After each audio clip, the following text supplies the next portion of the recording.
ስሜ ሁሴን አህመድ ወይንም ሁሱ እባላለሁ። የተወለድኩት ደጋን የምትባል ከተማ ነች። ይሄ ነው። ኸይር እንግዲህ ከተወለድክ በኋላ ያው መማሩ የሚጠበቅ ነው፣ ቂራአት መቅራት የሚጠበቅ ነውና የቂራአት ህይወትህ የት ነው ያለፈው? የትምህርት ሁኔታ ምን ይመስላል? ልጅነትህ፣ ወጣትነትህ እንዴት ነው ያለፈው? ወጣትነቴ ገና አላለፈም። አያልፍም። እሺ ቂራአት የቀራሁት እዛው የተወለድኩበት አካባቢ ደጋን ነው። እዚያው ነበር እስካሁን ድረስ ያለሁት። እስላማዊ እውቀቶችን የሰበሰብኩት በዚያው ባለሁበት ሀገር ከሸኾችም ከነሱ ነው።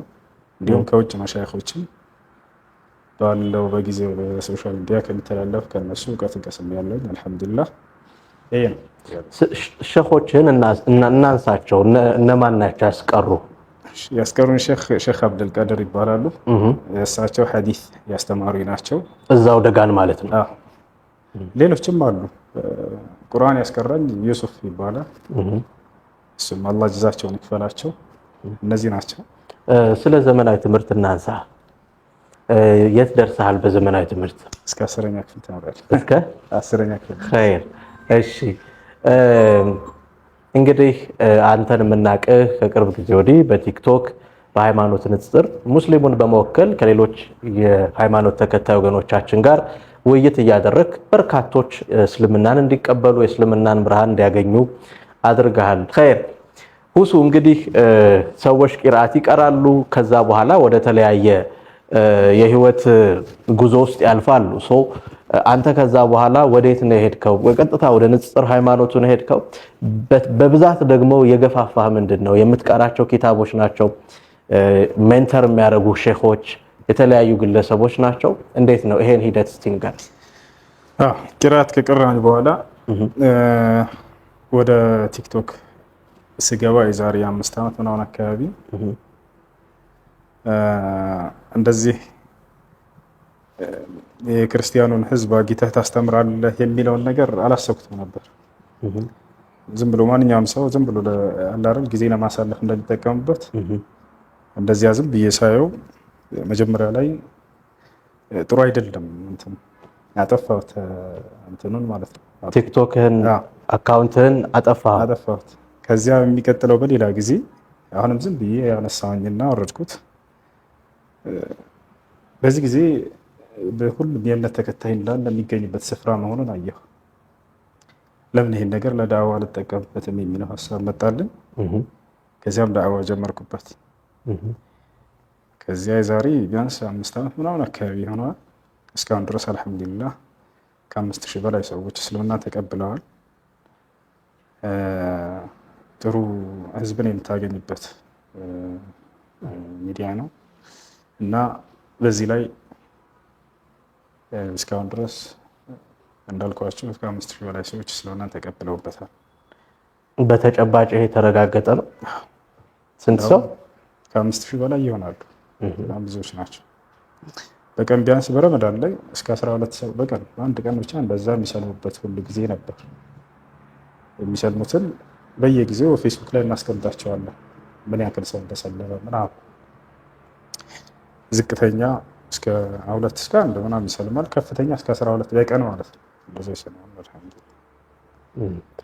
ብዙ ጊዜ ይሄ የሃይማኖት የንጽጽር ስራ ብዙ ሰዎች የሚተቹት በተለይ በዚህ ዘርፍ ላይ የተሰማሩት ከሃይማኖት ከስርዓት ይልቅ ልቅነት እና ያልተገባ ድርጊት ስነ ምግባር ይታያል በግንኙነት ወቅት በመወያየት።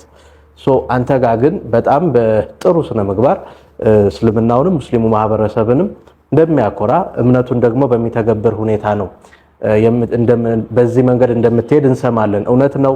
ከተከታዮች ጋር ስትወያይ በጥሩ ስነ ምግባር ነው? በአደብ ነው? ይሄ ምን ያህል እውነት ነው? አዎ አልሐምዱሊላህ። ዳዕዋ እስከሆነ ድረስ ዳዕዋ የሚያደርግ ሰው ሊላበሳቸው የሚገቡ ባህሪያቶችን አላህ ሱብሓነሁ ወተዓላ በቁርአን ላይ ያስቀምጧል። ነብዩ ሰለላሁ ዐለይሂ ወሰለም ሐዲስ ላይ ያስቀምጠዋል። ያንን መሰረት አድርገን ነው የምንጣራው። በዚያ ሰዎች እንዲጣሩ እመክራለሁ። አላህ በሱረቱ ነህል ላይ ምን ይላል? ኡድዑ ኢላ ሰቢሊ ረቢከ ቢልሕክማ ወልመውዒዘቲ ልሐሰና ወጃዲልሁም ቢለቲ ሂየ አሕሰን ይላል። ኡድዑ ኢላ ሰቢሊ ረቢከ ቢልሕክማ ወደ ጌታህ መንገድ በጥበብ ተጣራ ይላል። ወልመውዒዘቲ ልሐሰና ጥሩ በሆነችዋም ተግሳጽ ምክር ጥራ ይላል። ወጃዲልሁም ቢለቲ ሂየ አሕሰን በዚያስ ጥሩ በሆነችዋ መንገድም ተከራከራቸው፣ ተወያያቸው ይላል። ጥሩ መንገድ አለ፣ መጥፎ መንገድ አለ።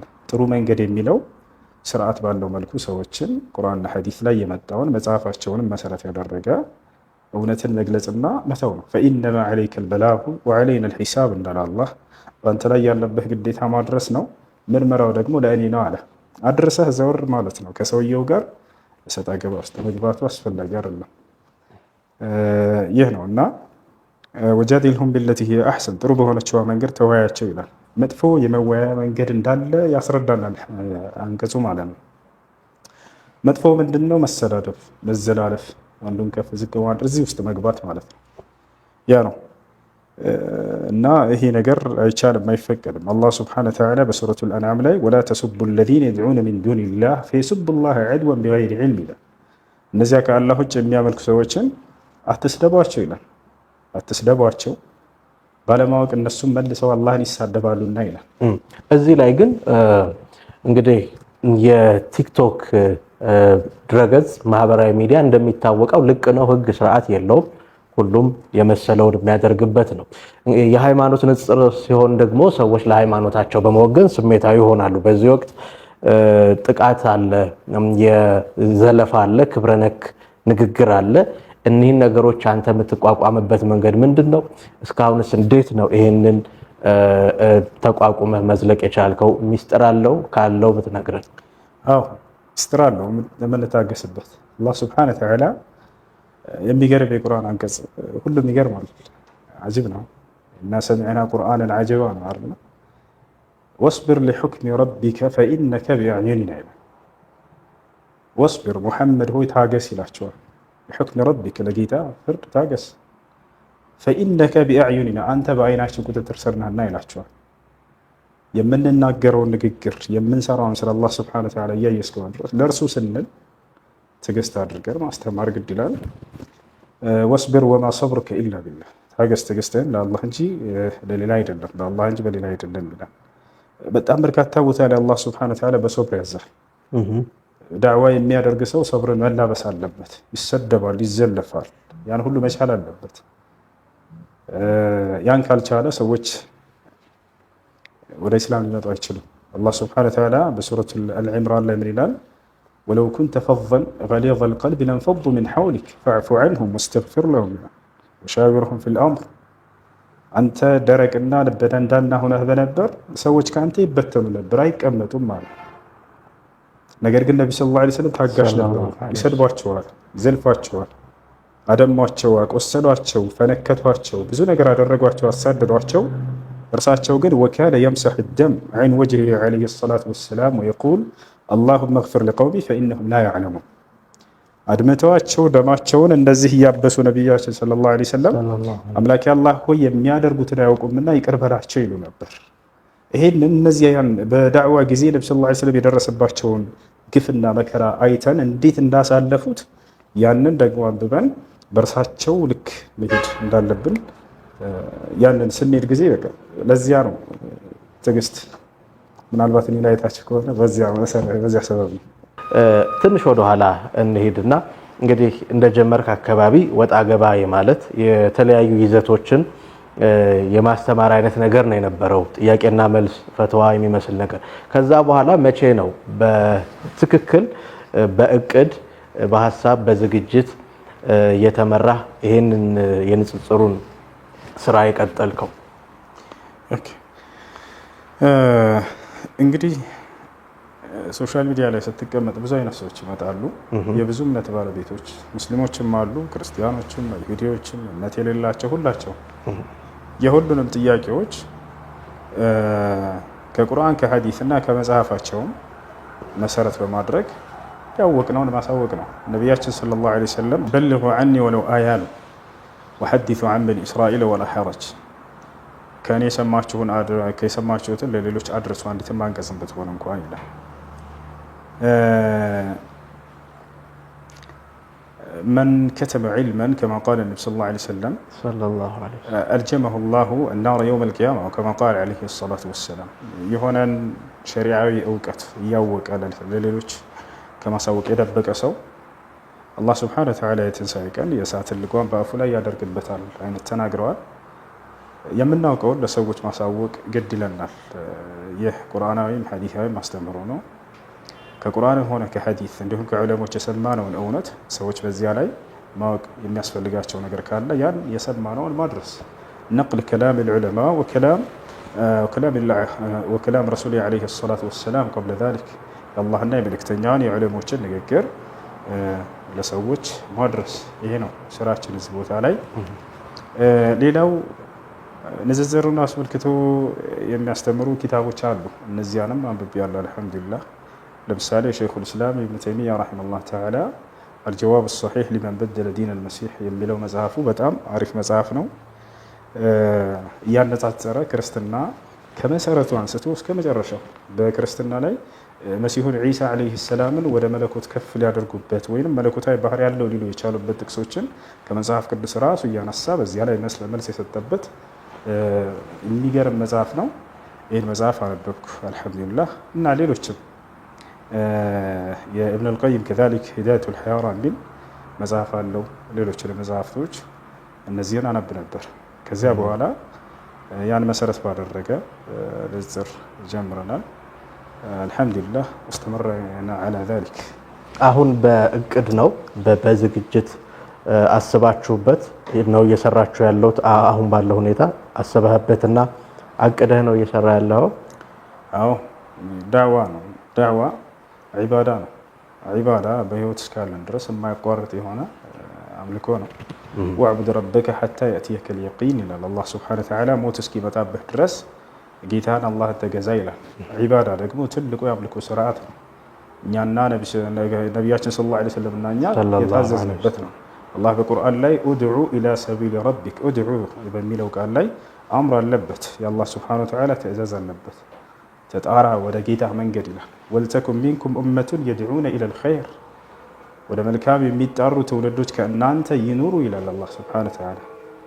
ከሌሎች ትውልዶች የተለየንበትና የበለጥንበት ምክንያት ይሄው ነው። ኩንቱም ኸይረ ኡመቲን ኡኽሪጀት ሊናስ ተእምሩነ ቢልማዕሩፍ ወተንሀውነ ዐኒል ሙንከር ይላል። ያኒ በመልካም የምታዙ ከመጥፎ የምትከለክሉ ከትውልዶች ሁሉ የወጣችሁ መልካሞች እናንተ ሆናችሁ እያለ ያዘናል። ከትውልዶች ሁሉ የበለጥንበት በመልካም ስለምናዝ ከመጥፎ ስለምንከለክል ነው። የመጥፎ ሁሉ መጥፎ ደግሞ አላህ ሱብሓነሁ ወተዓላን መካድ ነው። የመልካም ሁሉ መልካም ደግሞ አላህ ሱብሓነሁ ወተዓላን መገዛት ነው። ስለዚህ ሰዎችን ከዚህ ከመጥፎ ካሉበት ክህደት መንገድ ወደ መልካሙና ወደ አላህን ወደ ማመን ወደ ተውሂድ መጣራት እሱን ነው እየሰራን ያለ ነው። በዚህ ላይ እስከ ሞት ድረስ የምንቀጥለው ይሆናል አላህ ካለ ኢንሻአላህ። ኸይር። የህዝበ ክርስቲያን ወይም ደግሞ እንግዲህ ማህበራዊ ሚዲያ የሁሉም እምነት ተከታዮች የሚጠቀሙበት አንድ የሚዲያ አይነት ነው። ምን ይመስላል ምላሻቸው እነዚህ ወገኖቻችን? እንግዲህ ክርስቲያኖች ብዙ አይነት ናቸው። ሲመጡ ጊዜ ወደ እኔ እረዳቸዋለሁ። ብዙ አይነት ናቸው። አንደኛ ተሳዳቢዎች አሉ፣ ዘላፊዎች አሉ። ያው የነገሯቸውን የጫኗቸውን መጥተው የሚያራግፉ አሉ። ሁሉንም የምናስተናግድበት መንገድ የተለያየ መሆን አለበት። አንድ ዶክተር ወደሱ ታማሚዎች በሚመጡ ጊዜ አንድ አይነት መርፌ አይደለም የሚሰጣቸው፣ አንድ አይነት ከይና አይደለም የሚሰጣቸው፣ የተለያየ ነው። ስለዚህ ያ ዶክተር ያንን መጀመሪያ ያለበትን ህመም ማጥናት አለበት፣ ያነባዋል መጀመሪያ። ከዛሊክ ልክ እንዲሁ ወደ አንተ የሚመጡትን ቀድመህ ረጋ ብዬ የማዳምጣቸውም ለዚህ ነው። ቃል በቃል በዛም ታላክፋቸው የምትመልስ ከሆነ ጅምር አልተረዳቸውም ሰዎች። ነቢያችን ሰለላሁ ዐለይሂ ወሰለም ከአዲያኖች መጥተው ሲጠይቁ ጸጥ ብለው ያዳምጧቸዋል። خلصت ላቸዋል። መጨረሻ ላይ አሁን ጨረስክ ይሏቸዋል። ይህ ዛሬ ይህን ቃል ለሁሉም የሚያስተምር ሰው እመክራለሁ። ይጨርስ ሰው ያለውን በቃ ብቻ አላህና መልክተኛው እንዳይሰድብ ጥያቄህን በስነ ስርዓት አቅርብ ትለዋለህ። ቢአደብን ወህቲራም አላህ እንዲህ ላድርገው ሙሐመድ እንዲህ ላድርግ የዛኔ ታስቆመዋለህ። ታላርና ጥያቄ ከሆነ እስከ የሚጠይቀው የሰማውን ነው ይሄ ሰውዬ የሚያወራው። በነቢያችን ሰለላሁ ዐለይሂ ወሰለም ላይ ትችት ሊሆን ይችላል። ታስጨርሰውና ከዚያ በኋላ መልሰን ትጀምራለህ እና ልገልጽ እንደሞከርኩት የመጀመሪያዎቹ ተሳዳቢ አይነቶች ናቸው። እነዚህን ተሳዳቢዎቹን በመሳደብ አትመልሳቸው፣ በመልካም ነው የምትመልሳቸው። አላህ በቁርአን ላይ ወላ ተስተዊል ሐሰነቱ ወለሰይአ ኢድፈዕ ቢለቲ ሂየ አሕሰን ይላል። መጥፎ ጸባይና ጥሩ ጸባይ እኩል ሊሆኑ አይችሉም። መጥፎን ጸባይ በጥሩ ጸባይ መልሱት ይላል። እናታችን አይሻ ረዲየላሁ ዐንሃ ስለ ነቢያችን ሰለላሁ ዐለይሂ ወሰለም ስትናገር ምን አለች? ማ ካነ ነቢዩ ሰለላሁ ዐለይሂ ወሰለም የረዱ ሰይአተ ቢሰይአ ወላኪን ካነ ያዕፉ ወየስፋሕ። የአላህ መልእክተኛ ነቢዩ ሰለላሁ ዐለይሂ ወሰለም ክፉን በክፉ አይመልሱም ነበር፣ ይልቁንስ ክፉን ይቅር ይሉ ነበር፣ ያልፉ ነበር፣ ይምሩ ነበር አለች። በዚህ መልኩ ነው እንዲህ ላድርግህ ብሎ የሰደበን ሰው መመለስ የለብንም። ነቢያቶች የራሳቸው የግል ጉዳያቸው በሚሰደቡ ጊዜ ዞር ብላ አይመልሱም። አላህና መልእክተኛው ህግጋታቸው ሲጣስ የዛኔ ይቆጣሉ። ማ ካነ ነቢዩ ሰለላሁ ዐለይሂ ወሰለም የንተቂሙ ሊነፍሲህ ኢነማ ኢዘን ቱሂከት ሑሩማቱላሂ ዐዘ ወጀል። ነቢዩ ሰለላሁ ዐለይሂ ወሰለም ስለ ራሳቸው ስለ ነፍሳቸው ተበቅለው አያውቁም፣ አይመልሱም ነበር። ነገር ግን የአላህ ህግና ስርዓት በሚጣስ ጊዜ የዛኔ ይቆጣሉ። ለምን ልጃቸው አትሆኑ? ወይም ወላሂ ለው ሰረቀት ፋጢማ ብንት ሙሐመድ ለቀጠዐቱ የደሃ ያሉት አረንድ እና ከዚህ አንጻር አላህና መልእክተኛውን እስካልተሳደቡ ድረስ ጥያቄያቸውን በስነ ስርዓት ያቅርቡ። የዛኔ ቀስ ብለህ ትመልስላቸዋል። አሁን ባለው ሁኔታ ለውጥ አምጥተናል ብለህ ታስባለህ? በተጨባጭ የሚታይ ተጽዕኖና ለውጥ ፈጥረሃል? በጣም ደስ የሚል እንዴት ይገለጻል? ትልቁ ደስታ ሰዎች ወደ ኢስላም ሲገቡ ሲጠይቁና እውነትን ሲረዱ ወዲያው ኢስላምን ሲቀበሉ ይሄ ነው እዚህ ዓለም ላይ ትልቁ ደስታ። እዚህ ዓለም ትልቁ ጸጋ ይሄ ነው። አላህ በቁርአን ላይ ተናግሯል። ሱረቱ ነስር ላይ ኢዛ ጃአ ነስሩላሂ ወልፈትሕ ወረአይተ ናስ የድኹሉነ ፊ ዲኒላሂ አፍዋጃ ፈሰቢሕ ቢሐምዲ ረቢከ ወስተግፊር ኢነሁ ካነ ተዋባ ይላል። ኢዛ ጃአ ነስሩላህ የአላህ እርዳታ በመጣ ጊዜ ወልፈትሕ እንዲሁም የአላህ ስብሓነሁ ወተዓላ መክፈትን በመጣ ጊዜ ካለ በኋላ ትልቁን ጸጋ ገለጸ። ወረአይተ ናስ የድኹሉነ ፊ ዲኒላሂ አፍዋጃ ሰዎችም በጀማዓ እየሆኑ ወደ አላህ ዲን በሚገቡ ጊዜ ይሄን በምታይ ጊዜ ነው። ፈሰቢሕ ቢሐምዲ ረቢከ ወስተግፊር ኢነሁ ካነ ተዋባ ይላል። ይህን ትልቅ ጸጋ አላህ ይገልጸዋል። ሰዎች ወደ አላህ ዲን ሲመለሱ ያለው ደስታ በጣም የተለየ ነው። ነቢያችን ሰለላሁ ዐለይሂ ወሰለም እዚህ ዓለም ላይ ትልቁ ጸጋ ሰዎች ወደ ኢስላም መመለሳቸው እንደሆነ ገልጸዋል። ሊአን የህዲየ አላሁ ቢከ ረጁለን ዋሂዳ ኸይሩን ለከ ሚን ሑምሪ ነዓም አሉ። አላህ በአንተ ምክንያት አንድን ሰው ወደ ቅኑ መንገድ ቢመራ ከቀይ ግመል የበለጠ ነው ብለው ተናገሩ። ቀይ ግመል ያሉት በጊዜው ያለው ትልቅ ተብሎ የሚታየው ምሳሌ የሚሰጡት በዚያ ባለው ጊዜ ነውና እና በጣም ትልቅ ለውጥ አለ፣ ደስ የሚል ለውጥ አለ። ወደፊት ደግሞ ከዚህ በጣም የተሻለና የበለጠ ይኖራል ብዬ በአላህ ላይ ተስፋ አደርጋለሁ። ኸይር ሁሱ እና አመሰግናለሁ። ፋታ ወስደን እንመለሳለን። ክቡራትና ክቡራን ቆይታችን ይቀጥላል። አብራችሁን ቆዩ።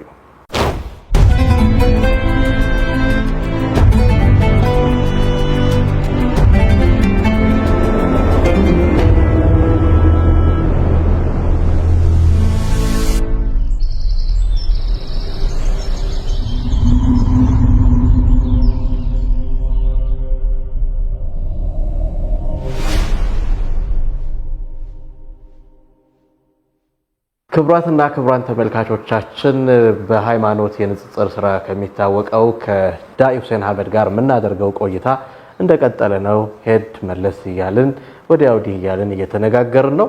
የመጨረሻው ምዕራፍ ላይ ደርሰናል። ቆይታችን ይቀጥላል። አብራችሁን ቆዩ። ካቆምንበት እንቀጥል። እንግዲህ ሁሱ የሃይማኖት ንጽጽር ስራ ላይ ፈታኙ ነገር አንዱ በተቃራኒ ሃይማኖት ወይም የሌሎች እምነት ተከታዮችን መጽሐፍና መመሪያ ማጥናት ነው። እዛ ላይ ትኩረት አድርጎ ተመስጦ መስራት ነው። አንተ ይሄን ጉዳይ መቼ ነው የጀመርከው እና በምን ያህል መጠን ነው ትኩረት የምታደርገውስ? አይከብድም? ለመግባባት አትቸገርም? ይሄ ልምድ ከየት ነው ያመጣኸው? እንግዲህ በዚህ ነገር ላይ ወደ 5 ዓመት ምናምን እየሆነኝ ነው። በየጊዜው አነባለሁ። የሁሉ መሰረት ቁርአን ነው። እንግዲህ እነዚህን መጽሐፍቶች ቀድሞ አላህ ሱብሓነሁ ወተዓላ በነቢያት በኩል ተናግሯቸው ነበረ። ዛሬ ላይ ግን የአምላክ ቃል ናቸው አንልም፣ ተበርዘዋል እንደተነገረ። አስላቸው መሰረታቸው ቁርአን ነው። አላህ በቁርአን ላይ ስለ ተውራትና ስለ ኢንጂል ከተናገረ በኋላ ኢና አንዘልና ተውራተ ፊሃ ሁደን ወኑር ይላል። እኔ ነኝ ተውራትን ያወረድኳት ይላል። ወአተይናሁ ልኢንጂል ይላል ስለ ዒሳ የሰጠውን ሲናገር ኢንጂልንም ሰጠሁት ይላል። ወአንዘልና ኢለይከ ልኪታበ ቢልሐቅ ሙሰዲቀን ሊማ በይነ የደይህ ሚን ልኪታቢ ወሙሀይሚነን ዐለይህ ይላል። ፈሕኩም በይነሁም ቢማ አንዘለ ላሁ ፊህ ይላል። ይሄ ነው መሰረቱ። በቃ በአንተ ላይ ደግሞ ቁርአንን አወረድኩልህ ከነርሱ በኋላ ይላል። እንግዲህ ያለፉትን መጽሐፎች ከገለጸ በኋላ ቁርአንን አወረድኩኝ ካለ በኋላ ቁርአንን በሚገርም ሁኔታ ይገልጸዋል። ሙሰዲቀን ሊማ በይነ የደይህ ሚን ልኪታብ ይላል። ያለፉትን ከመጽሐፍቶች የሚያረጋግጥ ሲሆን ይላል። እነዚህን መጽሐፍቶች ወርደው እንደነበር ከአምላክ ዘንድ ካረጋገጠ በኋላ በዚያ ውስጥ ያሉትን እውነታዎች ደግሞ እውን ብሎ ያረጋግጣል ይላል። እንግዲህ ይህ ሲባል ጊዜ መጽሐፉ አሁን ላይ ያለ ባለበት ይዘት ትክክል ነው ብሎ ማለት አይደለም። በውስጡ ያሉ እውነታዎች ለምሳሌ ሙሳ ነብይ ነው የሚል ካለ መጽሐፍ ቅዱስ ላይ ቁርአን አረጋግጦታል። ያው ሙሳ ነብይ ነው ብለን እናረጋግጣለን። ልክ እንዲሁ ዳዊት ነብይ ነው የሚል ካለ አሁን ዳዊት ነብይ ነው ብለን እናረጋግጣለን። እንዲሁም ሌሎች መሲሁ ዒሳ ዓለይሂ ሰላም በድንግልና መወለዳቸው ኢየሱስ በድንግልና ተወልዷል የሚለው ይሄ እውነት ነው ብለን እናረጋግጣለን። ማርያም እንደሆነች እናቱ እናረጋግጣለን። ማንም ወንድ ሳይነካት በድንግልናዋ እንደወለደችው እናረጋግጣለን። ሙታንን ሲያስነሳ እንደነበር በአላህ ፍቃድ፣ ማየት የተሳናቸውን ሲፈውስ እንደነበር በአላህ ፍቃድ። እነዚህ ሁሉ መጽሐፍ ቅዱስ ላይ አሉ ተብሎ የሚታመኑትን ቁርአን ላይ ያሉትን እነዚህን እናጸድቃቸዋለን። እና ሙሰዲቀን ሊማ በይነ የደይህ ሚነል ኪታብ ማለት ይሄ ነው። ወሙሀይሚነን ዐለይህ ነው ደግሞ ቀጥሎ በእነዚያ ባለፉት ላይ ደግሞ ተጠባባቂ ነው ብሎ ገለጸው። ያሉትን ስህተቶች ደግሞ ኤክስ ያደርጋቸዋል ቁርአን። ስለዚህ ይሄ ነው ትልቁ ምክንያት አንተ የሌሎቹን መጽሐፍ እንድታጠና ያደረገ እና ቁርአን በቃ አንደኛ ያረጋግጣል ያሉትን እውነታዎች፣ ሁለተኛ ያርማቸዋል። ፈሕኩም በይነሁም ቢማ አንዘለላህ አለ መጨረሻ ላይ በመካከላቸው እኔ አላህ ባወረድኩት ህግና ስርዓት ፍረድ ይላል። ቁርአን በእነዚያ መጽሐፍቶች ላይ ያብራራቸዋል፣ ይገልጻቸዋል። ይሄኛው ስህተት ነው ይሄኛው እውነት ነው የሚለውን መነጽር በለው ቁርአን ለነዚያ ማለት ነው ያያቸዋል። ይሄኛው ስህተት ነው ይሄኛው እውነት ነው የሚለውን። ስለዚህ መሰረቱ ቁርአን ነው። ቁርአንን እንደ ማሐፈዜ ለዚህ ነገር ረድቶኛል፣ አግዞኛል። ስለዚህ አሁን በግልጽ እንድታደርግልን ቁርአን ላይ ያለህ ምርምር እውቀት እኛም እንደምናየው ነው፣ ግን መጽሐፍ ቅዱስን በተለየ ሁኔታ ታጠናለህ፣ ትመራመራለህ፣ ታነባለህ? አዎ እሱንም አነባለሁ። እዚያ ውስጥ ያለውን በደንብ አነባለሁ። ያሉትን እውነታዎች በቁርአን በነጽር ስናያቸው በጣም ደስ ይላል። እንዴት መግለጽ እንዳለብህ ለሰዎቹ የጠፉባቸውን መንገዶች ከመጽሐፋቸው እየመዘዝክ ታሳያቸዋለህ። እንደ ምሳሌ ላንሳና ኢየሱስ ሙታንን አስነስቷልና አምላክ ነው ብለው የሚገልጹት ሲያስነሳ የነበረው በአምላኩ ፈቃድ እንደሆነ በቁርአን ላይ ነግሮናል። እስኪ መጽሐፉስ ላይ ሙሉ አውዱን ልመልከተው። ይሄ ነገር ለመሆኑ እዛ አለ ብለን ስናይ ሙሉ አለ። ኢየሱስ ክርስቶስ ካስነሳቸው መካከል አልዓዛር የሚባል ሰው ነበር መጽሐፍ ቅዱስ ላይ። ይሄን ሊያስነሳ ባለ ጊዜ አልዓዛር እህት አለች። ከመጀመሪያ ከአውዱ ላይ ስንነሳ ማርታ የምትባል እህት አለችው። ማርታ የምትባለዋ ወንድሜ ሞቶብኛል ብላ እያለቀሰች ወደ ኢየሱስ ጋር ትመጣለች። ከዚያም በኋላ አንተ በዚህ ብትኖር ኖሮ ወንድሜ ባልሞተ ነበር፣ እግዚአብሔርን የምትለምነውን እንደሚሰማ አውቃለሁና አለችው። አምላኩን ለምኖ እንደሚያስደርግ ይታወቅ ነበር፣ ያውቃሉ ህዝቦች። አንተ በራስህ ታስነሳው ነበር አይደለም ያሉት። ስለዚህ በቁርአን ላይ አላህ ሱብሓነሁ ወተዓላ ስለ ሐዋርያቶችና ስለ ዒሳ ሲናገር ኢዝ ቃለት አልሐዋርዩን ያ ዒሳ ሀል የስተጢዑ ረቡከ ዩነዚለ ዐለይና ማኢደተን ሚነ ሰማይ ይሉታል። ጌታህ አላህ ከሰማይ ምግብ የያዘችን ማዕድ ሊያወርድልን ይችላልን ብለው ጠየቁት። ጌታህ አላህ የሚያደርገው አምላክ እንደሆነ ነግሮናል። አሁንም እዚያው ጋር ሂደን እስኪ እነዚህን ተአምራቶች ሙታን ማስነሳትን ጨምሮ ማንን ነበር ሲያስደርግ የነበረው? ኢየሱስ አምላክ እግዚአብሔርን ብትለምነው እንደሚሰማው እናውቃለንና አለችው። ወረድ ብሎ እዚያው ደግሞ አልዓዛርን ሲያስነሳ ጊዜ አምላኩን ሲያመሰግን እናየዋለን። ወደ ሰማይ ቀጥ ብሎ አባት ሆይ ስለሰማኸኝ አመሰግንሃለሁ፣ ሁልጊዜም እንደምትሰማኝ ያውቃለሁ፣ ይሄንም ከዚህ ሁሉ ህዝብ ፊት መልእክት አንተ እንደላከኝ እንዲያውቁ ዘንድ እናገራለሁ እያለ ይናገራል። አሁን ሶስት ነገራቶችን ተናገረ። ወደ ሰማይ ቀጥ ብሎ አምላኩን አመሰገነ። ስለሰማኸኝ የሚለው ከላይ ብትለምነው ያለችውን እንወስዳለን። ስለዚህ የሚለምኖ እንዳስደረገ ያሳየናል። በራሱ አላስነሳውም። እኔ ከራሴ አንዳች ላደርግ አይቻለኝም፣ እንደሰማው ፈርዳለሁ፣ ፍርዴም ቅን ነው፣ የላከኝን ፈቃድ እንጂ ፈቃዴን አልሻም ይላል። ስለዚህ ስለሰማኸኝ አመሰግንሃለሁኝ አለ። ይወታል። ሌላኛው እዚያው ቀጥሎ ምን አለ? ሁልጊዜም እንደምትሰማኝ ያውቃለሁኝ አለ። ይህ መሰል ተአምራቶችንም ሲያደርግ ጊዜ አምላኩን እየለመነ እሱ እየሰማው እያደረገለት እንደሆነ ይገልጽልናል። ይሄ ቃሉ ከአምላኩ በሚመጣ ፈቃድ ነው። የሐዋርያት ሥራ ምዕራፍ 2 ቁጥር 22 ላይ ጴጥሮስ የራሱ ተማሪ ምን ይላል? አምላክ በኢየሱስ በኩል ድንቅና ተአምርን አደረገ ይላል። አድራጊው አምላክ ነው፣ በመሲሁ በኩል ያደርጋል። ልክ በሙሴ በኩል ባህርን ሲከፍል እንደነበር አምላክ በመሲሁ በኩል ሙታንን አስነሳ። እነዚያው ላይ በጣም የሚገርመው ነገር ምን ይላል? አላህ በቁርአን ላይ መሲሁ ተአምራትን ከሰራ በኋላ ያስተላለፈው መልእክት እንዳለ ይነግረናል። ፈተቁላህ ወአጢዑን አላቸው። አላህን ፍሩና አሁን የማዛችሁን ትእዛዝ ታዘዙኝ አላቸው። ከተአምራቱ በስተጀርባ ትልቁ ዓላማ ይሄን መልእክት እንድትሰሙ ነው። ነቢያቶች ዝም ብለው የሆነ አስጨብጭበው ለመሄድ አይደለም። ሙታንን አስነሳ ትልቅ ዓላማ አለው። ስለዚህ ዓላማው ምን ነበር? ኢነላህ ረቢ ወረብኩም ፈዕቡዱሁ ሃዛ ሲራጡን ሙስተቂም። የእኔም የእናንተም ጌታ እርሱ አንድ አላህ ነው፣ እርሱን በብቸኝነት ተገዙት፣ እኔም የእርሱ መልእክተኛ ነኝ የሚለውን ነብይነቴን ያረጋግጥልኛል። ይሄ ተአምር ነው እንጂ የመለኮት ባህሪ እንዳለኝ የሚያረጋግጥ ነው አይደለም። እነሱ እንደተረዱት እዚያው ላይ አልዓዛር እንዳስነሳ ምን አለ? ይሄንን ከዚህ ሁሉ ህዝብ ፊት የምናገረው አንተ እንደላከኝ ያውቁ ዘንድ ነው አለ። አምላክ እንደሆንክ ያውቁ ዘንድ አይደለም ያለው። አየህ፣ የመለኮት ባህሪ እንዳለኝ ያውቁ ዘንድ አይደለም ያለው። አንተ እንደላከኝ ሲል የመልእክተኛነቱ ማረጋገጫ እንጂ ሌላ አይደለም። ይሄ ተአምር እዚሁ ላይ በተያያዥነት እናንሳው። በተለያየ ጊዜ ከተለያዩ የሃይማኖት ተከታይ ወገኖች በተለይ ከመምህራኑ ቁርአንን እናውቃለን፣ ሐዲስን እናውቃለን፣ በአረብኛ ቋንቋ እንራቀቃለን የሚሉ ወንድሞቻችንን እንመለከታለን። እውነት ቁርአንን ያውቁታል? እውነት የአረብኛ ቋንቋ እውቀት አላቸው? አረጋግጣችኋል? እዚሁ ስራ ላይ ስላላችሁ አያውቁትም። ያው አረበኛ አያውቁ። ለዚህ ነው እስኪ አረበኛው አምጡትና እናንብበው ስንላቸው ጊዜ ይህን አለማወቃቸውን ራሳቸው ናቸው የተናገሩት። አለማወቃቸውን ለመደበቅ በአረበኛ አትደበቁ ሙስሊሞች ይሉናል። መደበቅ አይደለም እውቀት ነው። እኔ የተወረደልኝን ቃል በወረደልኝ ቋንቋ አውቀዋለሁኝ፣ አነባዋለሁኝ። እዚያ ጋር ግን የተወረደ ነቢያቶቻችን ተናግረውታል ብለው በሚሉትን ቋንቋ ዕብራይስጡን አያውቁትም።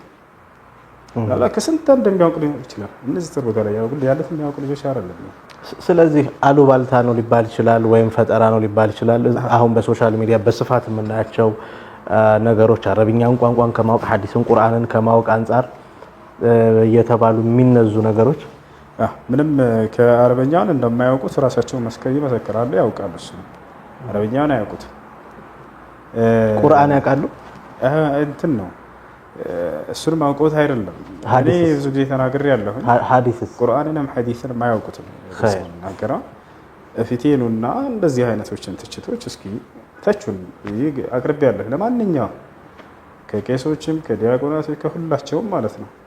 ማንኛውም ጥያቄ አይደለም፣ ችግር የለውም። ማጠይቁንሽ ትችት ኑና ኢስላምን ተቹ የምትተቹ ካለ ታላርን ይሄን አያውቁትም። አረበኛውን አውቃለሁ የሚል ካለ ላገኘው ደስ ነው።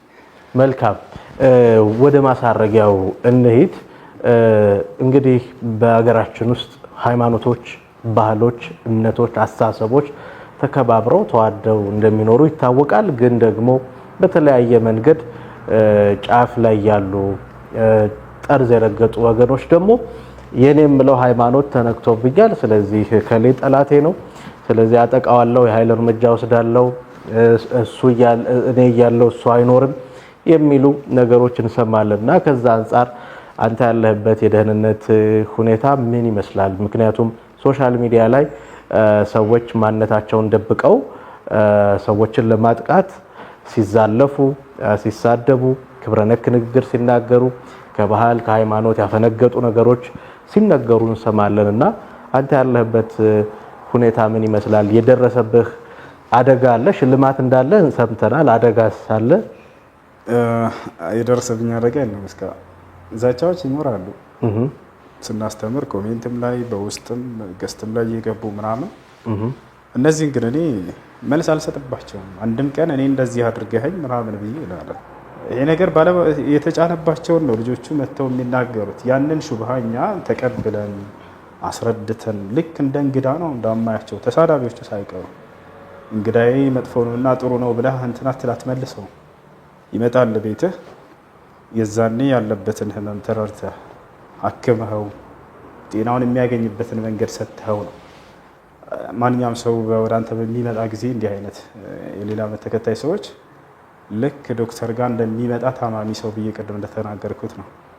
የዛኔ የታመመው ሰው ወደ ዶክተሩ በሚመጣ ጊዜ ሊሰድበው ይችላል። ያ ታማሚ ሰው ዶክተሩ ሊያንቋሸው ይችላል፣ ሊዘልፈው ይችላል፣ ሊመታው ይችላል። የዛኔ አይገጥመውም። እሱ ታግሶ ያለበትን ሁኔታ ሕክምና አድርጎለት ከዛ ጤናውን የሚያገኝበትን መንገድ አድርጎ ይሸኘዋል። እኛም ወደ እኛ የሚመጡ ሰዎችን በዚህ መልኩ ነው ልናስተናግድ የሚገባው እና ለዘለፋዎችና ለስድቦች እንደዚህ መልስ አልሰጥም። እኔ አላህ ቅኑ መንገድ ይምራችሁ ብዬ ዱዓ ከማድረግ ውጭ ሌላ አይደለም። ነቢያችን ሰለላሁ ዐለይሂ ወሰለም ናቸው ለዚህ ሁሉ አርአያችን። አምላክ ያላህ ሆይ የሚያደርጉትን አያውቁምና ይቅር በላቸው ብለው ነው ያለፉት። በዚህ መንገድ ላይ ብንገደል ኢንሻአላህ ሸሂድ እንሆናለን። ብንታሰር እስር ቤት ያለውን ህዝብ ዳዕዋ እንድናደርግ መንገድ ከፈቱልን። ከተውንም ህዝቡን እንጠራለን።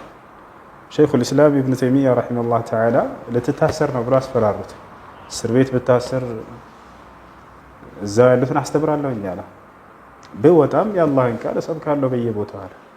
ብሞትም በሸሂድነት መንገድ ላይ ይሄዳለሁ እያለ እኛም ያ ነው እና ይሄ ነገር ውስጤ ላይ እስካለ ድረስ ሰው እንዲህ ያደርገኛል ብዬ የሚጨናነቅለት ነገር የለኝም። በሌላም ነገር ላይ በሌላ ጉዳይ በዳዕዋ ከኢስላም ውጭ በሆነ በሌላ ጉዳይ ላይ ብትሆን ልትጨናነቅ ትችላለህ እና እኔ ይሄን ነገር አስቤ ተጨናነቅበት አላውቅም። ኸይር ወደ ሽልማቱ እንሂድ። በሰሞኑ በተለያየ መንገድ የተለያዩ አድናቆቶች፣ ወዳጃዊ በረከቶች፣ ስጦታዎች ወደ አንተ እየመጡ ነውና ስሜቱ ምን ይመስላል? በርካቶችም በሶሻል ሚዲያ ፍቅራቸውን ሲገልጹልህ ነበርና እንዴት አገኘኸው? ለስራህስ ምን ይጨምራል? ሽልማቶች፣ የምስክር ወረቀቶች ከአፋር ክልል፣ ከፌዴራል መጅሊስ፣ ከአዲስ አበባ፣ ከሌሎችም ከኮምቦልቻ ምናምን እንደዚህ እነሱን እንትን ብለውናል። ከገርባ ምናምን አበርክተውልናል። እኔ ያ ወረቀት ሳይሆን የታየኝ የህዝብ ውዴታና ፍቅር ነው። በዚሁ መንገድ ሁሉንም የኢትዮጵያ ህዝብ እወዳለሁ። እንግዲህ ሁሱ ቆይታችን በጣም ቆንጆ ነው። አሁን ወደ መቋጫው የሄድን ነው። ግን ብዙዎች በርካቶች ስላንተ ማወቅ ይፈልጋሉ። ቋሚ አድራሻ የት ነው? አሁን የት ነው የምትኖረው? የቤተሰብ ሁኔታ ምን ይመስላል? ከቤተሰብ ጋር ያለው ወይስ ጎጆ ወጥተሃል? የሚል ጥያቄ ያነሳሉ። እግረ መንገድ ደግሞ እንደምታውቀው ቲክቶክ ለብዙዎች መደበኛ ስራ ሆኖ የገቢ ምንጭ ሆኖ እንደ አንድ የስራ አካል ይታያል።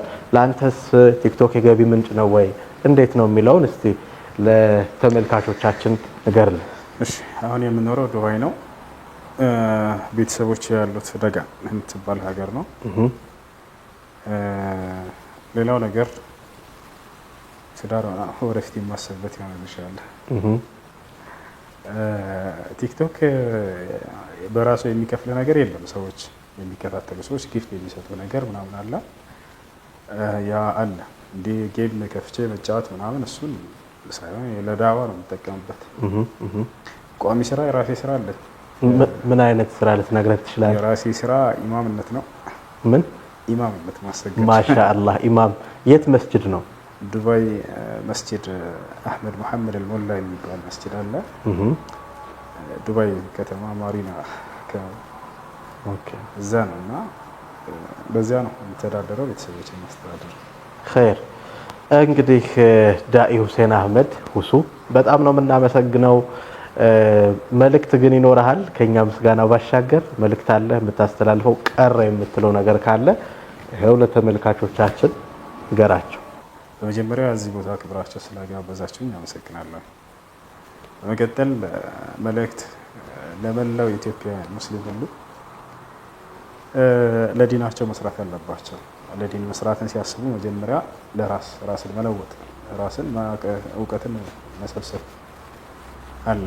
ኢነላህ ላ ዩገይሩ ማ ቢቀውሚን ሐታ ዩገይሩ ማ ቢአንፉሲሂም እንዳለው አላህ መጀመሪያ ራስን ለውጦ ሰው በእውቀት እንትን ካለ በኋላ ሌሎችን የመለወጥን ስራ መስራትን እመክራለሁ።